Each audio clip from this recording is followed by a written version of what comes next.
सवात के खूबसूरत मकामात को देखने के लिए दुनिया भर से हर साल लाखों की तादाद में सयाह आते हैं और कुदरत के इन दिलफरेब नज़ारों में खो जाते हैं।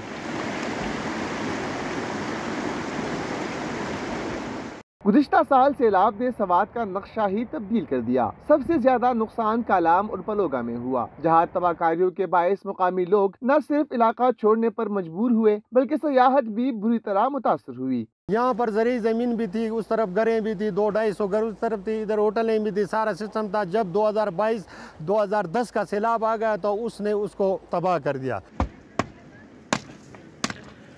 सयाहत को महफूज बनाने के लिए ग्लाफ 2 प्रोजेक्ट के तहत बनाए गए बंद से न सिर्फ क्लाइमेट चेंज के बायस तबाहकारियों से बचाव मुमकिन होगा बल्कि मुकामी लोगों को फायदा भी होगा।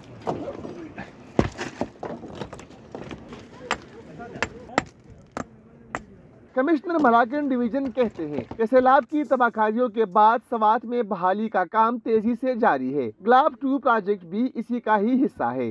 फ्लड्स आते हैं तो थोड़ा सा यहाँ की डायमेंशन ये है जी कि बाज़ों का दरिया भी अपना रास्ता तब्दील करते हैं। सो उसके लिए अभी एक रिवर प्रोटेक्शन एक्ट के तहत पूरी की पूरी गवर्नमेंट एक कम्प्रिहेंसिव प्लान बना रही है कि जहाँ दोनों बैंक रिवर्स को बैंक की आइदर साइड पे जो बैंक रिवर है उसको ज़रा बेहतर तरीके से प्लान करके किया जाए ताकि इधर ज़्यादा डैमेजेस ना हो। ग्लाफ 2 प्रोजेक्ट के बारे में माहिरीन का कहना है कि ऐसे प्रोजेक्ट से मुख्तलिफ किस्म की सैलाबी सूरत हाल से बचाव मुमकिन हो सकेगा। हमने जो है इन द वाटरशेड जो कैचमेंट बेसिन है उसमें हमने ये एक अर्ली वार्निंग सिस्टम इंस्टॉल किया हुआ है। तो वो बेसिकली डिज़ास्टर रिस्क प्रिपेयर्डनेस की तरफ हम जो है कम्युनिटी को लेके जा रहे हैं ताकि फ्लड आने से पहले उनको जो है वो वार्न किया जा सके।